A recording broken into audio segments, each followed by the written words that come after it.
We are live 364 days a year. What are we doing here? If Dom turns at SummerSlam, I'm shaving my moustache off. I've told you, if that happens, it's going. My lip is cold because of a stupid bet that I made with YouTube. Oh, good. Wrestle's better than Daniel Bryan, Bryan Daniels, better than Okada. How do you not get sushi after Monday Night Raw? What is going on, everybody? We are back once again with another edition of Wrestling Republic's daily broadcast. It is 12:01 p.m. here on the West Coast. It's May 29th also. How in the wide world of sports are we about to be halfway through 2025? What is going on here, my friends? Either way, as our good friend Fernando Zayas always says, it's time to light the fuse and ignite this Dynamite review. Yep, we're breaking down AEW Dynamite as usual, and I've got the same crew as kind of usual nowadays with me. The double A group. The double A group. Sorry. Wow. A little tongue-tied there out of the gates here. Either way, let me introduce them to you. First and foremost, all the way out in Philadelphia, co-host of Sold Separately, Mr. Anthony Ricciardi. What's going on, my friend? Doing all right. Going to the Phillies game tonight. Looking forward to that. And, anytime I get to visit my old stomping grounds of Thursdays and light some tables on fire or whatever you want to call it when I go off on these tangents, I always enjoy doing it, especially this crew. I have a lot of fun with this crew. Really quick question. Will you be dancing on your own? I've never liked that song, and it's never done us any good. But don't they still play it when you win? They don't play that when we win. That's a playoff thing. They play Harry Callis's High Hopes thing that he did. Oh, that's a good one. That's what they play. Which hopefully, when you get here to a I don't know Phillies why, game, but dancing on my own, you'll get to experience that because it's such a corny song. But either way, let's introduce another one. I'm going to send this one across the pond. He is not the St. Louis Arch. He's our good friend, Big Arch. What's going on, Archie? How you been, my friend? Good to see you. I'm doing good, Clark. It's a very good day in England. It's a sunny day. It's also a much better day to be a Chelsea fan. We recently got Champions League football qualification, and yesterday we completed the set. We are now the only club in club football to win every European competition in Europe. And we're not done yet. We've got a Club World Cup coming up soon as well. But I'm excited to talk about some Dynamite. The patch? Yeah, I got the patch. Got to have the patch. We've only won the Club World Cup once. It's a rarity. You gotta get the shirt with the patch on when we win it. Honestly, as our resident American here, besides Anthony as well, but he probably knows he's a soccer team owner, so he probably knows more than I do. And he also won fantasy Premier League. I didn't pay enough attention to possibly compete. Based on your updates on Chelsea over the last few weeks, I'm under the impression you guys are like the best team in the world at this stage. And I don't think that's actually the case, but you've just been selling it on me. No, we're you got to come over from the Arsenal crew to the Chelsea crew. Hey, Roundhead Leeds is back in the Premier League. Gotta love it. There you go. That's going to be a great away day next year. Going up to Leeds and watching the Yorkshire fans cry. That'll be a fun day. Whoa. Leeds are the best team in the world. There you go. Okay, let's talk about. It's a Trick Willie Thursday. Yes, it is. I love that, DTX Warlord. Sorry. No, it was weird. The new layout, I apologize when I read the comments. I needed to almost look to my left to read that one because on the comment side, it like highlighted the whole thing, so I couldn't actually read the words. I kind of stalled out there. I'm confused. Either way, let's break down last night's Dynamite. Let's get into the show itself. Let's talk about Swerve. Mm-hmm. I love Swerve Strickland. I think he's amazing. This Swerve and Hangman sort of will they, won't they thing is very fascinating in my eyes. One question, though. Will Swerve help or screw Hangman? Or I'm going to give a third option. How about neither? I don't know. Anthony, I'm going to start with you. What's your opinion on the Swerve Hangman situation? We've got some time, but All In's coming up here. pretty Mhm. quickly. Yep. Listen, here's the thing. There are certain rivalries in wrestling where it just works. And Swerve and Hangman is one of those rivalries. They just work together just so perfectly. I've been on record. I didn't like the final match with them. I didn't care for it. I think it was the weakest of the three. Do I think they're going to run it back again? Probably. I think the most likely scenario is Swerve probably does screw Hangman. If under this scenario, honestly, I wouldn't even stick him involved with that. Based on last night, just the fact of Hangman, Swerve, and Ospreay all in the same ring. I don't know. Maybe it's me. I saw that, went, I am much more interested in seeing a triple threat match with these three guys than Moxley being involved at all. To be perfectly honest, that's the match I would want. To me, that's the match. Ospreay cut a great promo. The one line that I really liked was, you really don't know a man until you've been in the ring with him, which is a great line. Although it doesn't work in this scenario because Ospreay is giving this speech to Swerve about Hangman. I'm sorry. Did they not just go to war with one another? Yeah, there's a syringe involved. You had one match with Hangman. He had 3 wars. I think he knows him better than you do. That's the only thing where I'm like, that's a great line, but not in this context. It really didn't work. I've been on record. I think the Death Riders thing needs to end. I think it's a failed run. I don't think there's anything that you could possibly do to make this work. So I think the best bet is to just end this thing. If it's Hangman being the guy, I'm fine with that. It's got to be somebody, especially since you ruined Christian's cash in. So that's out the window. The guy that was on Death Mountain is going to be coming back at some point. I don't know if he's the one, but I'd be fine with Hangman. And if you rotate that into a Swerve Hangman Ospreay feud for the title, that I'm way more interested in than the briefcase with that doesn't have the belt that they claim it does, because the belt is too big to be in that briefcase. And I will stand by that. I mean, okay. The one thing I will say, because I kind of agree with you on the line, but in hindsight, part of me also thinks the way he meant it was we both know him that well because we've both been in the ring with him.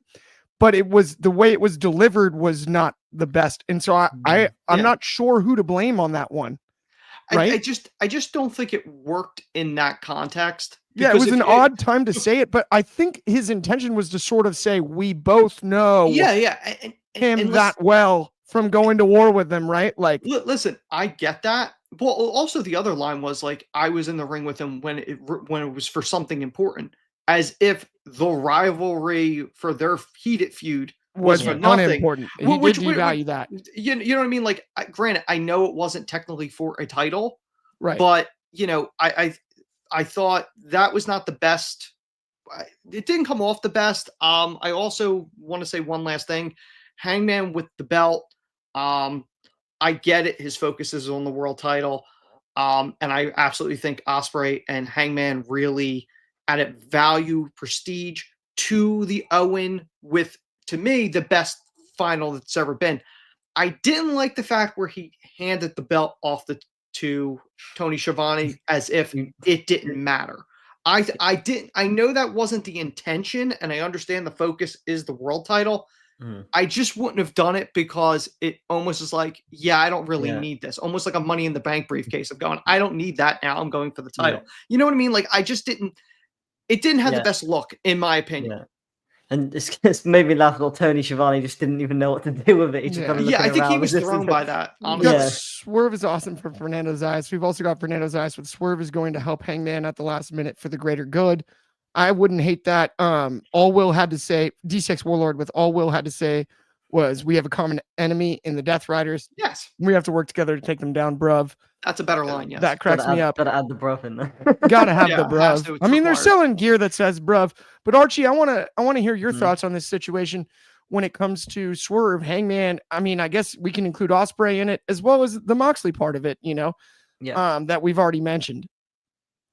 So this is what it looks like when AEW are really going full force with their storytelling. To me, this was some of the best storytelling they've done in ages.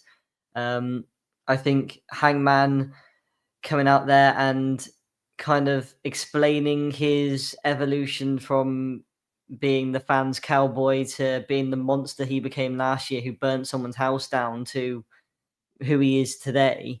I really like that aspect of it, and I really like that he referenced in his head, it was always his main goal has always been the AEW World Title, even throughout that time. But he lost sight of it during the MJF feud, the Swerve feud, the Christopher Daniels stuff. Swerve coming out there, and I thought this was the perfect time to bring up the Young Buck statement to Hangman. It added some intrigue and interest, and Hangman didn't really answer it, but he also kind of made a good comment, said, if I wanted to cost you, I would have done it to your face, which is a good line. Ospreay coming out there, to me, it seems like it's going to be Swerve and Ospreay trying to take down the Bucks, or they're going to face the Death Riders at All In, or they're going to face the Bucks at All In. I'm still, that being said, with all the great storytelling that AEW has done for this particular story, I'm still firmly on the fence that they majorly messed up the winner of the Owen Hart tournament, because Hangman, look, he has been the main player in AEW for sure. But this character development, to me, I feel like it would work better if the roles were reversed with Will, and he was having to team up with Swerve to kind of take down the Death Riders and take back control in AEW. And Ospreay's having to kind of try and build the trust between them while also having to go for the AEW World Title. I just think last year at Forbidden Door, that was Will Ospreay's WrestleMania 39 against Swerve, where he came up literally just short. This Death Rider stuff, it needs to finish. And although Hangman beating Death Riders and being the one to beat Moxley, that'll be good enough, it's not the best possible outcome, in my opinion. Will Ospreay, he should have been the one to win the Owen, and he should have been the one to go on to face Moxley at All In, because this is the guy that's been the MVP of AEW over the past year. I would agree, and I don't he's think you're the everything only this one. company encapsulates. I don't think you're the only one with that line of thinking. Here's what I'll say. In defense of the way that this was booked, Texas is different, right? They always talk about that. Like, Texas is its own deal, right? Like, if anyone was ever going to secede, it'd be Texas first. Right. I'm not sure Will Ospreay is the same babyface in Texas facing John Moxley that he is literally everywhere else globally, Archie. No, part of me believes that was the number one reason that this was booked the way it was, because Hangman Page in the Cowboy stuff will be their favorite. But here's the thing, though, right? Cody wasn't from Philly. Cody wasn't from LA. I don't think you should divert from the story because the geography part of that is slightly different. Hang on, let me explain this one. The geography part of that is different, and I understand where you're coming from there. Texas is unique crowd-wise in and of itself, right? Chicago too. There's a few cities like that. Philly can be. The thing with Mania Philly, number one, that's a very corporate crowd. So you're not getting a ton of Philly locals, despite Anthony, who is a Philly local, being there. The percentage is lower than just like a Philly arena crowd for a Monday Night Raw. Right. And then the other factor is Cody is the ultimate babyface. I mean, Roman and Cody are both from Georgia. Cody's going to get cheered over Roman in Georgia. That's just a fact. Truthfully. The Texas aspect of it, I think it's unique in that John Moxley fits sort of the Texas attitude almost as well as Hangman does. Almost. And that's just a dangerous prospect, because if you're going to get a corporate Dallas crowd, especially where the Texas Rangers play at a stadium like that, you're not at AT&T where you're going to get people, everybody's flying into DFW and you're trying to book Love Field flights last second. It's going to be a Texas heavy, a Dallas heavy crowd. Which is unique to Texas, I think, and this event in particular, compared to the Manias. And I'm not trying to devalue your example. I hear where you're coming from, right? He's not a hometown kid, but it is Dallas is a uniquely rabid fan base for their own type local stuff. And then the cowboy aspect, that's key. Cowboys. I think in a large portion of this is if All In was in London like it's been, Ospreay would have won this thing because they would have won Ospreay for that. But like Clark said, and I 100% agree, my first thought was, okay, it's Hangman because cowboy-esque. And if you are going to close this thing out, if you are going to WrestleMania 40 this thing out where the bloodline, the evil stable gets taken down finally and the title is freed to the baby face, it makes sense that it's Hangman. The difference with Cody not being from Philly is that part of the aspect that they pushed there was they went Rocky-esque. Yeah, Rocky, and which is Philly. Which is Philly, and who doesn't love an underdog? But Texas is not going to side with Ospreay when you have Moxley that is rattlesnake-esque. And that's kind of the gimmick he was trying to play at one point. The casual fan will side with Moxley against Ospreay. Yes, it's the American against. And there's even a chance it would happen in Chicago. Yes. Truthfully. It's unfortunate, but the climate that exists today, especially, it would not have given the conclusion that AEW would want, assuming that Moxley loses the title. Ospreay winning might not have gotten the cheers that they anticipate, or that they would want in that spot. That's my only thought. No, I get that. It was supposed to be Ospreay that was going to win. I don't know when that audible was called, but it may have been. Fernando Zayas, though, with Texas is Hangman country. It's cowboy country, yes. Right? Yeah. Right. Well, I mean, it's just the thing is I understand all that. I just don't think that you should divert away from, my opinion, what would be the best possible outcome in terms of the story for to get it, because it'd be more popular in Texas with Hangman, for example. I just think for Hangman's character, it would have made more sense for him to team up with Swerve and Ospreay to be the one facing Moxley. Taking the Texas aspect away from it. Yes, that's fair. But I have almost no doubt in my mind they will play Ghost Town Triumph and not the current music. They're going to go back and play the old song, and it's going to be the cowboy Hangman going in there. He might ride in on a horse. I completely think Hangman should win. I mean, it's happened now. It doesn't matter. I think Hangman should definitely win, because now we're in this position, and maybe Ospreay takes the belt off him. So I just hope that he does win, because if he doesn't, either way, let's keep the show rolling today. We got another topic here. Let's talk about the women's tag titles. We did have a women's tag match last night. We've had more women's tag matches recently than I've seen in quite some time. It was Anna Jay and Harley Cameron against Megan Bayne and Penelope Ford. One thing I did like, ring gear wise, this looked like a real tag match. Yeah, I'm gonna give props where it's due. This looked like a real tag team match. And Megan and Penelope look great. I thought. Yeah, absolutely, 100%. Even Anna Jay and Harley, right? Yeah, they look like a real tag team. And I love the shout out to the Doomsday Device. Shout out Chicago. Shout out the Road Warriors. Absolutely, Doomsday Device for the finish. But the question we got to ask here is, could women's tag titles be next? Anthony, obviously, I'm going to you on this one. And I have a weird feeling about what your thoughts are. I honestly think I get given these things because people want controversy. I don't have a problem with women's tag titles. I have no issue with the tag titles. The issue I have is creating them just for the sake of saying you have them. WWE did that. And nobody's really put a real emphasis on the women's tag titles. WWE's biggest emphasis on it was when Sasha and Naomi walked out.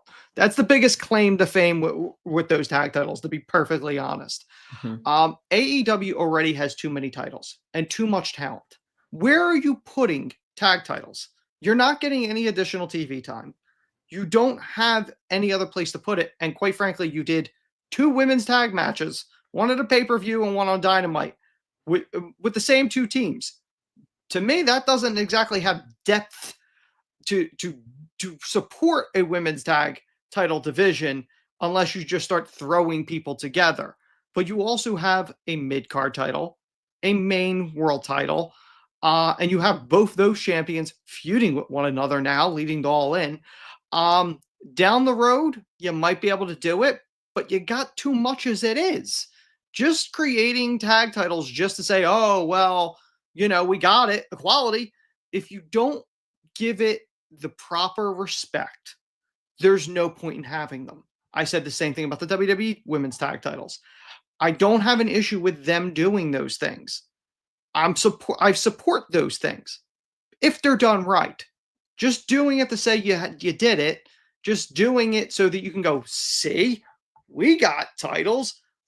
That doesn't do it justice. If anything, it does a disservice to the women involved. I hear where you're coming from, and I agree. Here's the only thing I will say. If they do build this division, Sky Blue and Julia Hart here is a good one too. If they do build the division fully, then it is worth it, right? Yes. Wouldn't you agree on that? And that's what I'm saying. But yeah. Right now, I think it's a little too soon to do that. Sure. But also, if you don't have any additional TV time, where are you cutting from?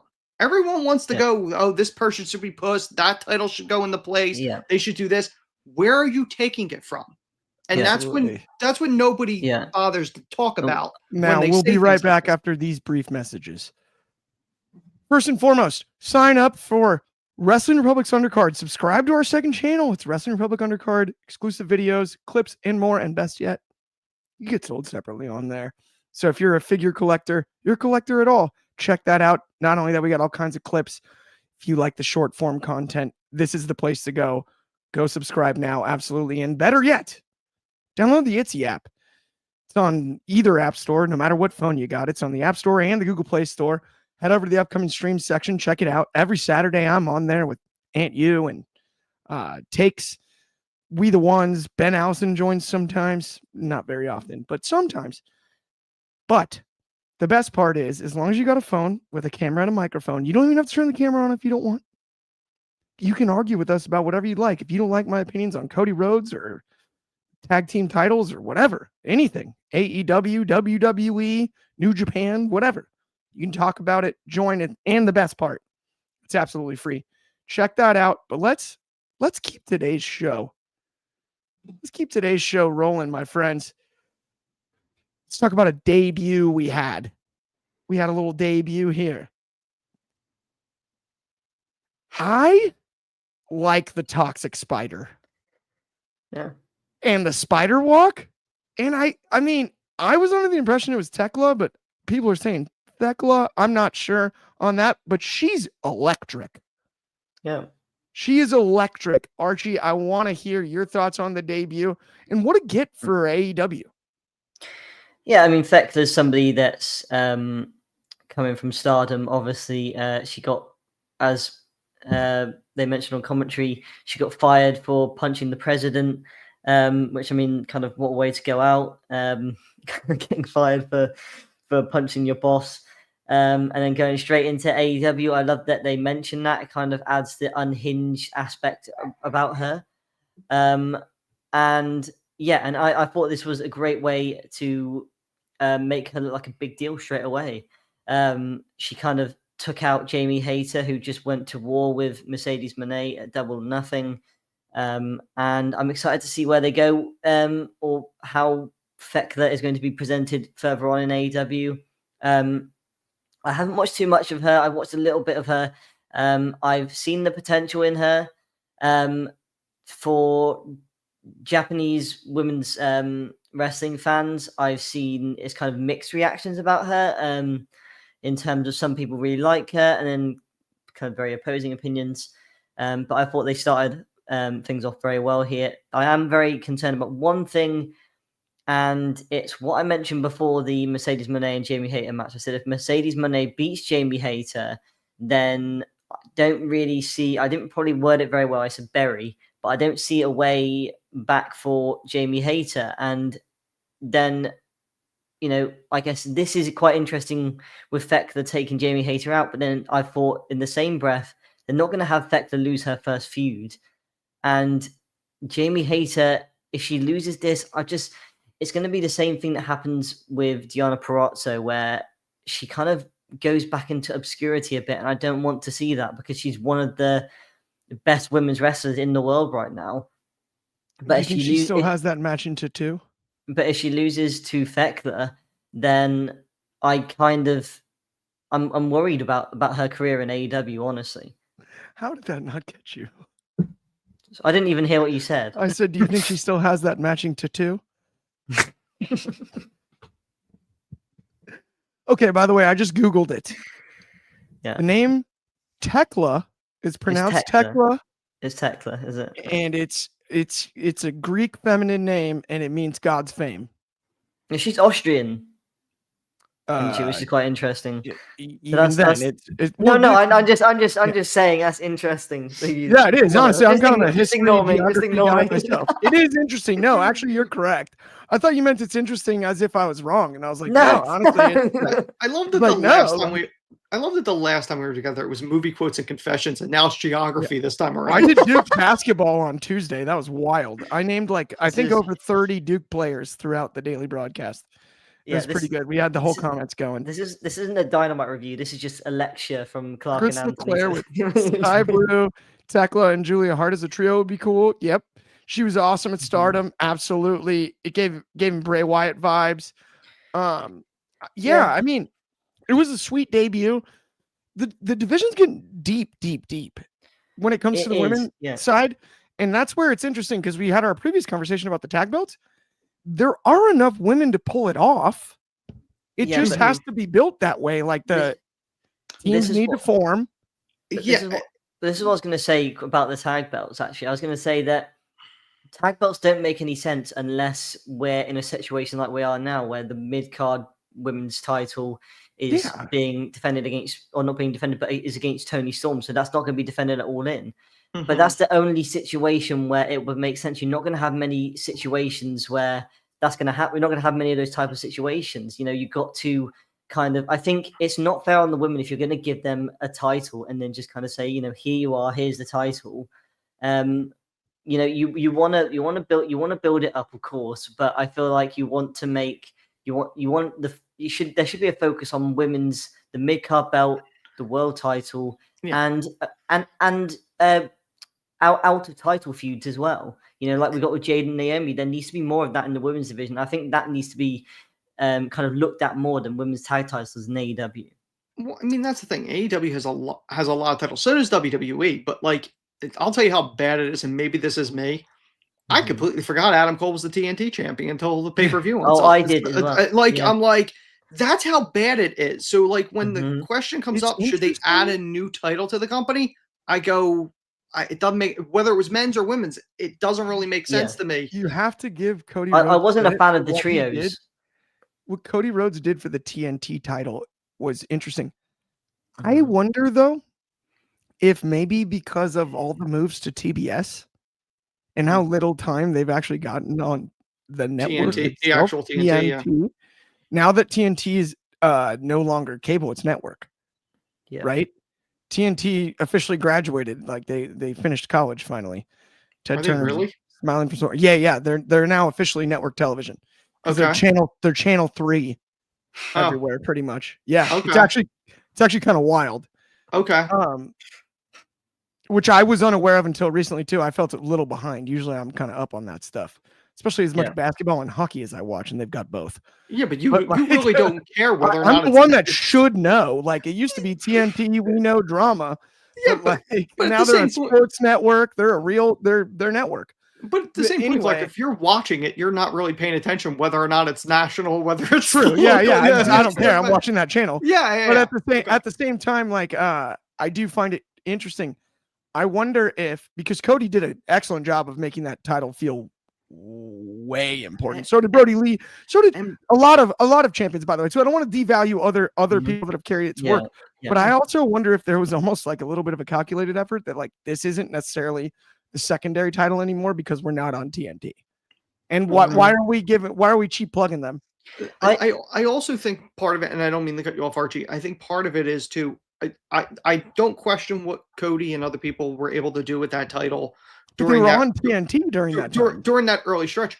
But the other aspect is this: there weren't as many titles in the company. True, So but I'm that- also so that- now so that wondering in impacted it too. hindsight if that's why there was the introduction of those titles was because they looked at it like, okay, no, we're not even on TNT anymore. This can't be Right. as valuable as it's been presented as. And that was part of the deal. I mean, I think. Go ahead.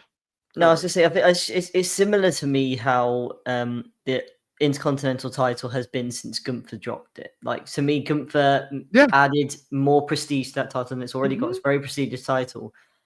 Since then, it hasn't really felt as big of a deal since Gunther had it. It felt like a world title when he had it.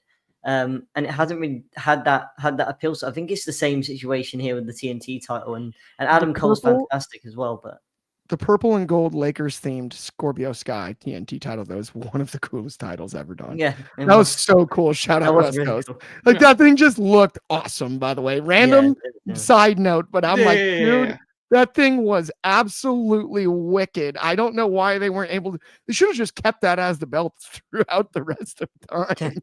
It became a custom belt though. Like every person that had it changed the look of it, which was I think a lot of that was honoring sort of Brody Lee too, because you know him breaking the title and then but just in general, like no other real title in wrestling other than like, oh, we're gonna, WWE, the side plates or something like that. It was unique, and I was kind of okay with that because it was the one title that they changed the look depending on the champion, but it still kept its prestige.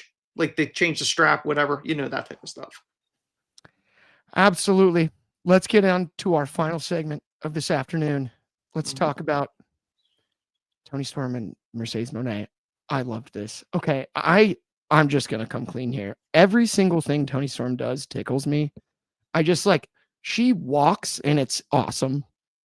Like it's some of the best character work ever. Like she can give you a throwaway line and just like the facial expressions and the body language. I'm like, whatever she figured out, bottle it and sell it because it is the epitome of charisma. It almost doesn't even matter the actions or what she says. It's just about she has the dictionary definition of the it factor. The fake handshake and the kiss with the red lipstick on the white glove, and then the shoeless reversal of the Mone maker. Shoeless, chasing her out of the ring, kicking the ropes with her shins. And just the movements. What's interesting to me is a lot of people do great character work in pro wrestling. If you go back and watch a Toni Storm match from when she was in WWE, and she was an excellent wrestler there, but she moves like timeless Toni Storm would move in the ring and still wrestles at that level. That's something that a lot of people don't talk about, right? She changed the way she runs to fit the character. She changed the way she enters and exits the ring. The body language, all of it. She never breaks. It's stunning to me, the transformation into this character. Roman Reigns still delivers the spear the same way as the tribal chief as he did as the big dog. Yeah. That's just a fact. Edge now delivers the spear the same way as he did You Think You Know Me pre-Metalingus. He does it all the same. Every single thing she does looks different. It looks like timeless Toni Storm. It all fits the character. It's like acting. It's amazing. Yeah. And I've said it before on this very program. I'm more afraid to lose her to Hollywood than I am a different wrestling promotion or anywhere else, because she's really, really, really good at what she does. So is Mercedes Mone. I'm so excited for this matchup. I'm going to go to you first, Archie, on this, though. What were your thoughts on everything out there last night when it came down to the interaction between the two? And are you looking forward to it as much as I am? So I'm going to agree with you that Toni Storm has had one of the best character works in professional wrestling right now. I've mentioned it. I was going to say timeless, which was not going to be a intended pun. I mentioned it multiple times. Unintended. Now you take credit for it. I mentioned it timeless times. How good she is. So I didn't know, so everybody knows how big of a fan I am of Toni Storm.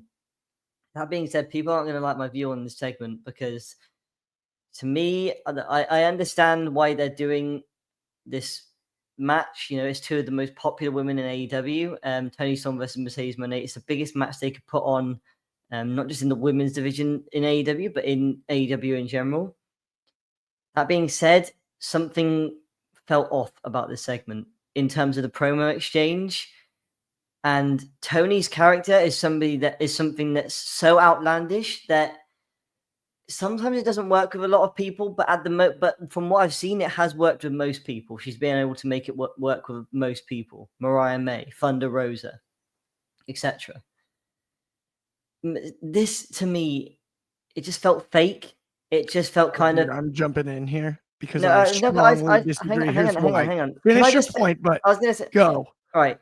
To me, it felt fake, and I think I know why. Because the reason, like, these are two of the most popular women in AEW, as I said, right?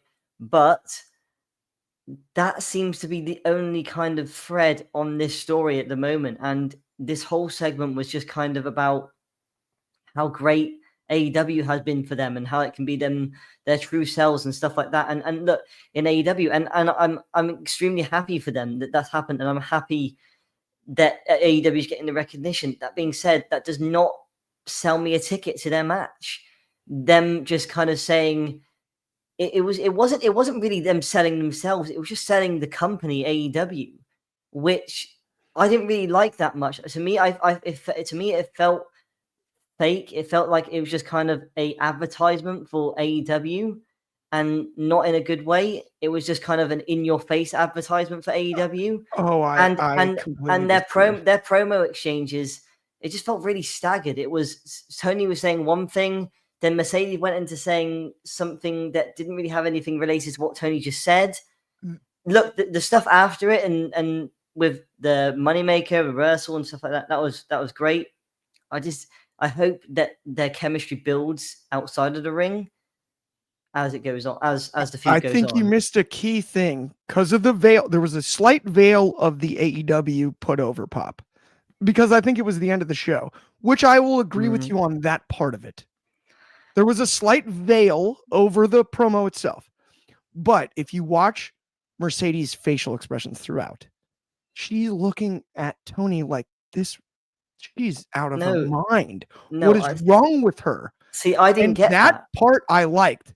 She was looking at her like, "Who? What are you saying?" Every time she mentioned, and that's why she never directly addressed what she said.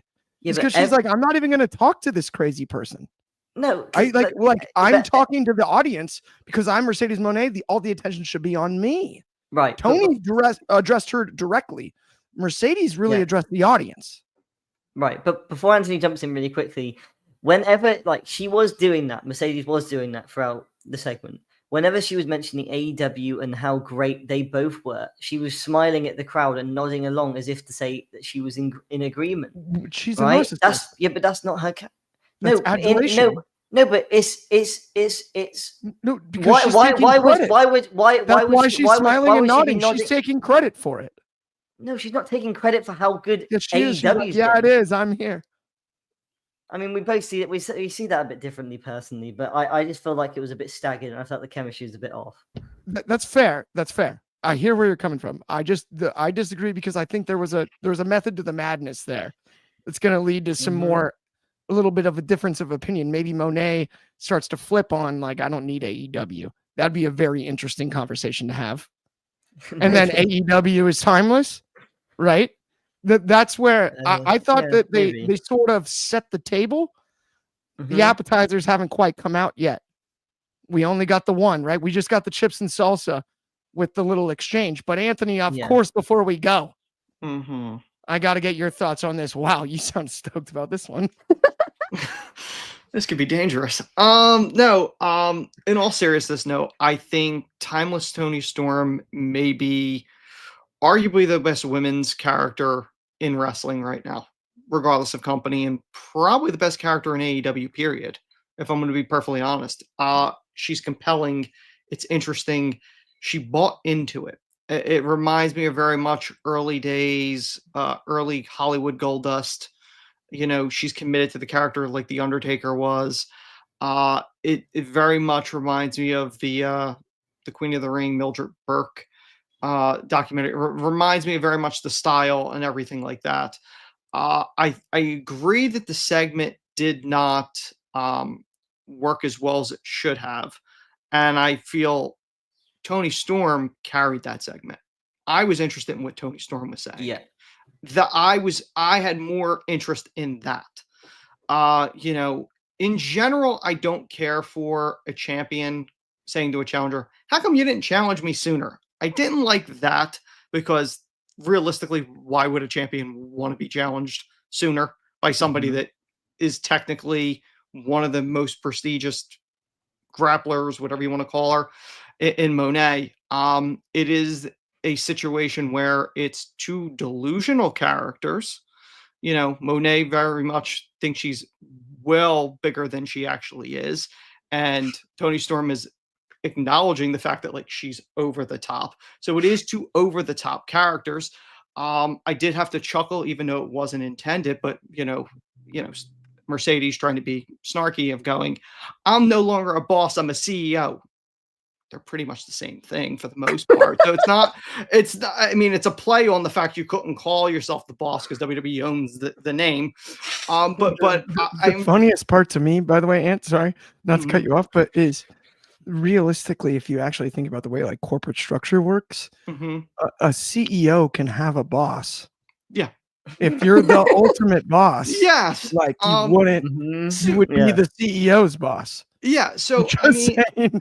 But just as a whole, Mercedes did not come off as the bigger deal, which despite the fact she has more prestige in the business, more titles to her name, this and that, Toni Storm came off as the major star.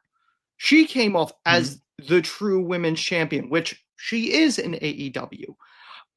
So to me, I get it. I get the marquee match. But at the end of the day, Toni Storm sold me on that match. Mercedes didn't do that. Mercedes did not carry her own in that segment, in my opinion. I'm sure people will disagree with me, but I just don't think. I would looking say at the two that of the two. No, so wait. To your point, of the two, I would say Toni won the segment. If when viewing it through that lens, I would say Toni won this segment. But I wouldn't give Mercedes an ultimate loss. I actually think it makes sense because the other thing is on paper, headed to the segment, as much as we've been behind Toni Storm for the last year, as far as how great, year and a half too, right? How great she's been in under the timeless character. On paper, you're still it's Mercedes, Sasha Banks, right? Yeah. It's right on paper. So I don't mind Toni winning the first mic battle. By the way, Fernando over here said he thinks it's one of the best women's promos ever. I might not go that far, but I did think it was actually very good. What threw me off though is you look at it. It should be a great on the mic. Yeah. And Mercedes didn't look up to the tier of Toni Storm, which was interesting, in my opinion. That's been a recurring theme. I don't think that was intentional, which makes Mercedes look like a less big deal, and you want them to be this going into the match because it's a big marquee match. You don't 100%. Want it this and this. That's all I'm saying. But let's get out of here, yes, guys, because we've taken up everybody's time, even though we love you all. Thank you so much. If you haven't subscribed and liked already, please do. It helps us immensely.